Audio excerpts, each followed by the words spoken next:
I'm going to have to disagree with Mr. Cooper. I've been checking into this. The Colorado Mountain Rangers are a good resource that I plan on trying to put in. The posse definitely needs to come back. And Custer County Custer County has reserve officers.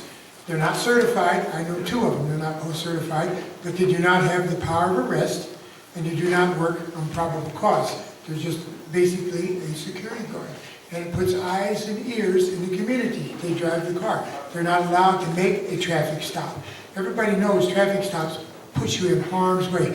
You know who the guy in the car knows who you are. You don't know who he is. So if they have something suspicious, where I understand it, they'll call in a uniformed officer and they'll hang back and follow them and then make the traffic stop. So I definitely am going to use all the resources and do it within the legal bounds, but I look at Custer County, they're doing it. If they can do it and do it legally, we can do it also. And the Colorado Mountain Rangers, I've had some talks with them a year or 2 ago, and they're willing to help. They're down on their numbers, but they're willing to help also. And you know who's going to help this whole mess and posse and help this whole program out? You are.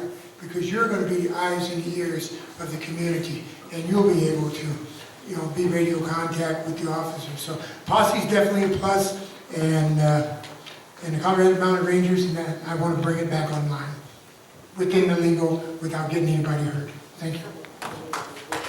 Thank you.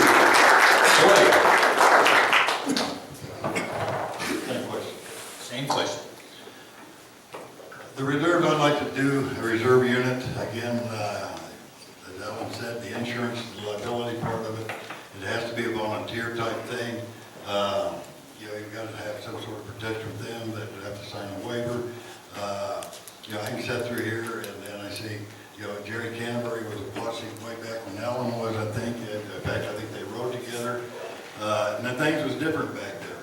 They rode with my dad, but it was a lot easier, it was a lot simpler. Now it's not. The reserve unit, I would really like to have one up on the west end, one up the Copper Gulch, 27A, up in there at Deer Mountain. I'd like to have one up Tallahassee, yeah, and he lives way out of the so yeah, I think the reserve unit would be a really, really good unit for, especially the west end up there to start with. And but we just got to, we got to do it right. And I think that we can do it right if we all put together. But Skip's right, you guys are the eyes and ears of the community. But with the reserve unit, we can save a lot of time. Thank you very much, Boyd. This is not meant to be a loaded question, but as sheriff, would you maintain the current direction of the sheriff's office, or would you change course, and how? How? I'm not sure what the course is, to be perfectly honest with you. Some improvements that I would like to make would be in the level of training, because I know that that has been an issue that I've personally seen. I think I would like to, or I know I would like to also, as a former board member for the Colorado, or the Central Mountain Training Foundation, bring more training classes in here, because you never get enough training. And the nice thing about that training is it's free to any sworn officer. And we have a great venue in the Garden Park Center to plug that in for training. One of the things I want to do is start building the leadership cadre within the organization. I don't believe that exists currently, because what I want to do is I want to have sergeants that can train officers, lieutenants that can train sergeants, and command staff that can train lieutenants in all of the facets of their job. Because really, to make an organization effective, everybody needs to wear a couple of hats. In any organization, it's not just law enforcement. And so everybody needs cross-trained. Because I can tell you, we talk a lot about SWAT and law enforcement. SWAT's never the first one on scene. It's that uniform in the patrol unit that responds first. They need the same type of training that your SWAT officers get. They need some of the same equipment. And that's allows them to go in and deal with that and be effective. So that's something that I want to bring forth. I want to look at the business practices in the office and bring those up to best practices.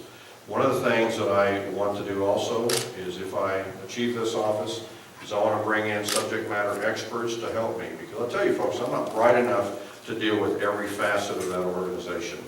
But I've been blessed because I have people that have volunteered their time and their experience and their wisdom to come in and assist me in half a dozen different areas.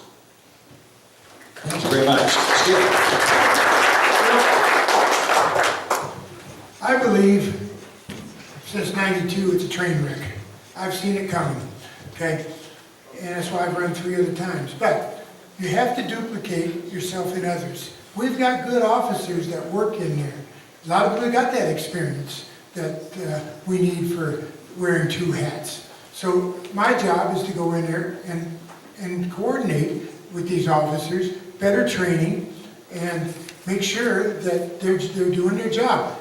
You're only as good as the person that's in command, okay? We've seen that. So I'm going to be in command. You're going to be my boss. I've said that several times. But I have to make sure these officers perform in the way you want to see it done.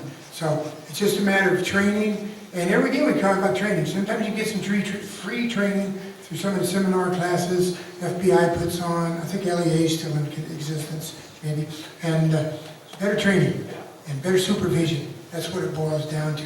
Make sure you get the proper supervision, good training, good officers that want to do the job and work for the people of this community. But there again, we're right back to that boat that's sitting in the lake, money. So that's why I'm going to have to go through that, make sure we got the funds, the grants to get it done. So it all boils down to training and supervision and making sure we got the right people for the position to do the job that you expect and that I'm tasked with the force to make sure. Thank you. Thank you, Skip. Mr. Canterbury. I think education is very, very important, and I think that education can be nonstop. Again, I have to agree with Alan. I think we could bring education back into Canyon and have our deputies and officers go through that education. I think that you focus on one. Each deputy kind of focuses on a certain area that they really want to work with. So you talk to them, you figure out which way they want to head, and if you can accommodate them, and say one deputy wants to get into homicides. So you talk to him and you feel he's going to be good, so how can you help him along? He'll be more dedicated to you and more loyal if you can help him get into a field of law enforcement that he wants. Some deputies, they just want to stay in patrol, work the routine patrols. Others want to get into sexual crimes. So you find out which, and then you build your foundation. But your sheriff's department, again, one person can't do and be the sheriff and be able to run that. He's got to have a foundation under him. He's got to have a good, solid team under him. He's got to have a good undersheriff. He's got to have good commanders, and then so on. Once that's established, your sheriff's department will be good. And then the people, you guys are the eyes and ears. You control. We work for you. We're your servants. And even though we're your servants, we're still citizens of the community. So we would work for you, the department. You pay our money. You pay our salaries, our wages, and we're accountable to you because you're paying us your tax money. We got to be accountable to you. But yeah, education it's got to be there. Thank you, Boyd, very much. Another question for all. Mr. Cooper, in what ways do you, as our sheriff, envision how Fremont County residents can assist the sheriff's department? One of the things I'd like to do is go to each of the individual communities and sit down with the citizens there and establish a community group for that area, because nobody is going to know that area better than the residents that live there. In my travels around the county, I've heard some horror stories about how things don't work, and one of the things I'd like to do is definitely improve it. But I need the help of you folks that live in those outlying areas to be able to sit down with me and put together a group of core people. It doesn't have to be many, 3, maybe 4, maybe less than that. But one of the things that needs to happen is they need to meet regularly with a deputy that's assigned to that patrol district. One of the things that I found real successful in working within the city is make a supervisor responsible for an area. Because if they're responsible for something, they have to take ownership of that, because I asked some of those embarrassing questions like, why? Why are we having car break-ins in District 4 that go unanswered? Why? And officers don't like that. And that's part of an audit process, but it's the way I like to conduct business. I'll ask the question once, and then I'll take their response, and if it needs a little work, or they need some resources, it's my job to provide them with those resources if they're available to me. Skip. Well, like I've said, the citizens are the main drive shaft of this whole operation. Without your help and assistance, it's going to go nowhere. Like I've said in all my campaign material for the last 12 runs I've done this, I want to have a citizens involvement program where I don't care how many there are, 5, 4, 10, 3. We meet once a month and we discuss the problems that's in your county. And we can do it through each side, like Howard, Coaldale, Cotopaxi. I don't have a problem coming there with my deputies. But that's been the main issue that I've always said.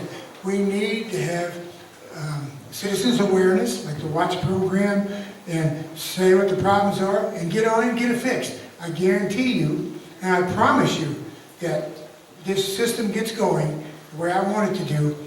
Your comments will not fall on deaf ears. We will take action and get things solved within the legal limits of the law, of course. Thank you. Thank you, Skip. I started campaigning in December. My first letter that went out to the people was about community involvement. It was about community awareness. It was about liaison and people and committees in each area. Deer Mountain area, I've already talked to people up there. They're totally for this. I've talked to people in Howard. So this isn't new to me. It might be new to these guys, but I've been campaigning on this since December and saying the exact same thing. We need the liaison committee so we can go in, they're the eyes and ears, and we can find out what's going on. We need to stop, the sheriff needs to be out. He needs to go in, and if he sees somebody out there, stop by and ask him if there's anything that's going on. Can I be of any service? What do you want to see more of this? This has got to be through the people. And the liaison committee would work perfectly for all unincorporated areas. It's got to be done. And you meet. You can meet there. You meet at Deer Mountain Fire. You meet at Howard Fire Department. You meet at Tallahassee Fire Department. So yes, we need the liaison committees. Thank you very much. And a big round of applause to all of our candidates. And in a moment, they will have a few moments to have some closing comments of their own individually. In the meantime, I would just like to close my situation here a little bit with a couple comments that I decided to do after all, now that I got you here. Make no mistake, what we're doing here tonight and what's happening in Fremont County is part of the strongest foundation of all of America, let alone Colorado and the country.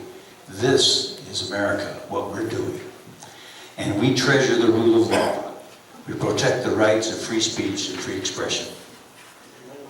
We put faith and family, not government and bureaucracy, at the center of our lives.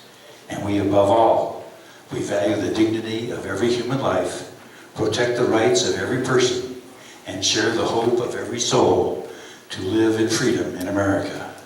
This is who we are. Those are the principles that ties us and binds us together.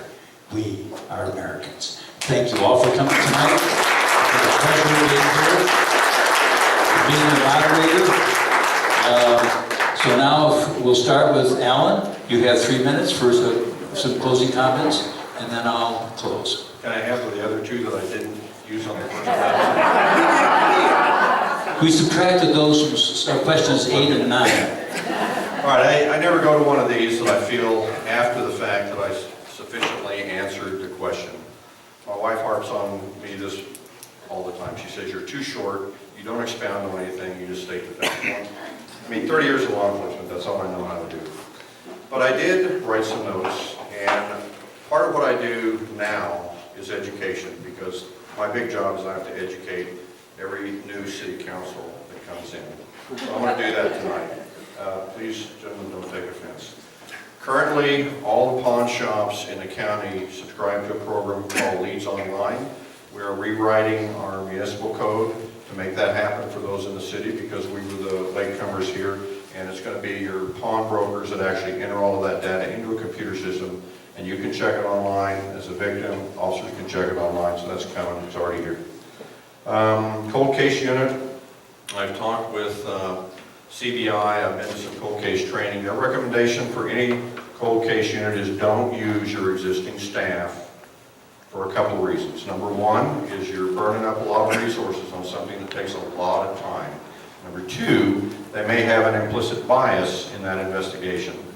So what I would like to do if I obtain the office of sheriff is bring in subject matter experts that are retired or semi-retired that will come in and take over as a cold case squad. They don't have to physically be in Fremont County. All they have to do is have access to the data. And the nice thing about being an FBI National Academy alumni is I have that entire resource, nationwide resource, at my disposal. Answer that one. Fremont County has a combined communications center. I know the radio sounds like a good idea, but the way they bill us is per call for service. So if you give citizens a radio, as a sheriff, I'm going to get a bill for every one of those radio calls that they're going to assign a number to. And I don't think that's going to be very efficient. We, in the city, have gone to what we call silent dispatching when we don't take a call for service from FreeCom. They put it on the CAD line, our officers go in, they click on it, they open up the box, they start filling in the blanks, they dispatch themselves to and from calls. Will it eliminate the cost for us? No, but it will greatly reduce it. So that's going to be a benefit.